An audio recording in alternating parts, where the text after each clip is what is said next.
Hello दोस्तों, आपका स्वागत है कनक न्यूज चैनल में। आइए जानते हैं आज की बड़ी 10 खबरें।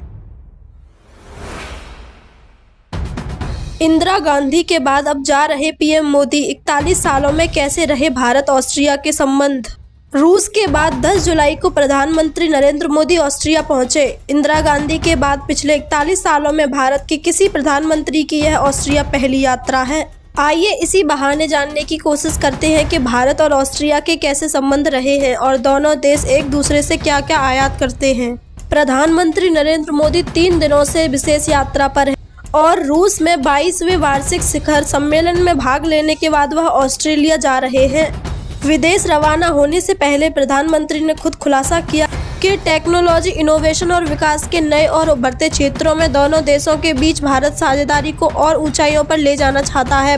प्रधानमंत्री नरेंद्र मोदी चांसलर से मुलाकात करेंगे तो साथ ही व्यापार और निवेश को लेकर दोनों देशों के कारोबारों के साथ ही विचार विमर्श करेंगे। ऑस्ट्रिया में मौजूद भारतीय समुदाय से भी बात करेंगे। उन्नाव हादसे में 18 मौत से बढ़ के अखिलेश यादव ने एक्सप्रेसवे सीसीटीवी पेट्रोलिंग पुलिस पर उठाए सवाल। उन्नाव हादसे में 18 लोगों की मौत से बढ़ के सपा प्रमुख अखिलेश यादव ने आगरा लखनऊ एक्सप्रेसवे के सीसीटीवी पेट्रोलिंग और पुलिस पर सवाल उठाते हुए बीजेपी सरकार की लापरवाही को इस हादसे का कारण बताया। यूपी के उन्नाव में बुधवार सुबह हुए हादसे में 18 लोगों की मौत हो गई। इस हादसे के बाद सपा प्रमुख अखिलेश यादव ने बीजेपी सरकार पर आरोप लगाए हैं। अखिलेश यादव ने दावा किया है कि लखनऊ आगरा एक्सप्रेसवे पर हुआ हादसा बीजेपी सरकार की लापरवाही का कारण है। अखिलेश यादव ने बीजेपी सरकार पर कई सवाल दागते हुए उन मुद्दों को सामने रखा है जो हादसे का कारण बने। अखिलेश यादव ने सवाल पूछते हुए आरोप लगाए और कहा कि भाजपा सरकार की लापरवाही के कारण 18 लोगों की मौत हो गई। अखिलेश यादव ने एक पोस्ट में लिखा, ये जांच करने का विषय है, एक्सप्रेसवे पर विशेष पार्किंग जोन की व्यवस्था होते हुए भी कोई वाहन बीच रास्ते में क्यों खड़ा हुआ था। सीसीटीवी लगे रहने के बावजूद खड़े वाहन की निगरानी में चूक कैसे हुई। क्या सीसीटीवी कैमरे खराब हो चुके थे। हाईवे पुलिस कहाँ थी। क्या नियमित पेट्रोलिंग नहीं हो रही थी। यदि गाड़ी खराब हो चुकी थी तो उसे टॉइंग सहायता क्यों नहीं पहुंची। एक्सप्रेसवे पर प्रतिदिन करोड़ों रुपए लिए जाते हैं, वो पैसा एक्सप्रेसवे के व्यवस्थापन और प्रबंधन में न लगा जा रहा है। भाजपा सरकार इन प्रश्नों का सिलसिलेदार उत्तर दे। दिल्ली यूपी में होगी बारिश, बिहार में फिर हुआ मानसून एक्टिव। जानिए अपने राज्य में कैसा रहेगा मानसून।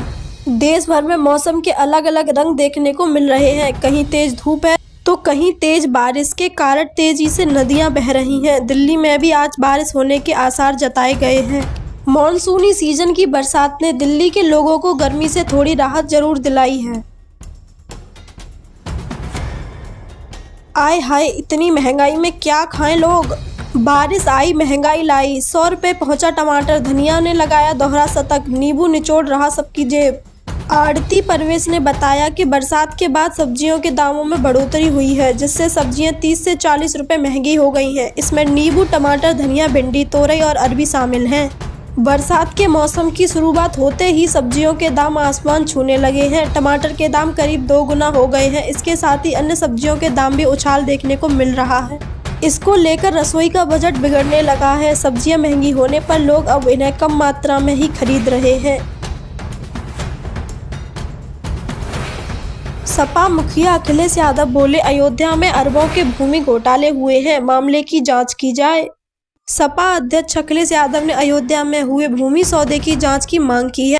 उन्होंने कहा कि इन सौदों में अरबों का घोटाला हुआ है। उन्होंने मांग की है कि अयोध्या में हुए भूमि सौदों की समीक्षा की जाए। अखिलेश यादव ने कहा कि अरबों रुपए के भूमि घोटाले हुए हैं, यहाँ पर भूमाफियाओं ने जमीनें खरीदी हैं। उन्होंने मांग की है कि इनकी जाँच की जानी चाहिए। सोशल मीडिया साइट एक्स पर उन्होंने लिखा कि जैसे जैसे अयोध्या की जमीन के सौदों का भंडाफोड़ हो रहा है, उससे ये सच सामने आ रहा है कि भाजपा राज में अयोध्या के बाहर के लोगों ने मुनाफा कमाने के लिए बड़े स्तर पर जमीन की खरीद फरोख्त की है। मुख्यमंत्री योगी ने किया बाढ़ प्रभावित इलाकों का दौरा, पीड़ितों को बांटी राहत सामग्री। मुख्यमंत्री योगी आदित्यनाथ ने बुधवार को बाढ़ प्रभावित पीलीभीत जिले का दौरा किया। उन्होंने सबसे पहले शहर की हवाई सर्वेक्षण किया। इसके बाद वह हेलीकॉप्टर से पूरनपुर के चंदिया हजारा क्षेत्र में पहुंचे। यहां से बाढ़ प्रभावित लोगों से मुलाकात की। Please subscribe my channel. Bye bye.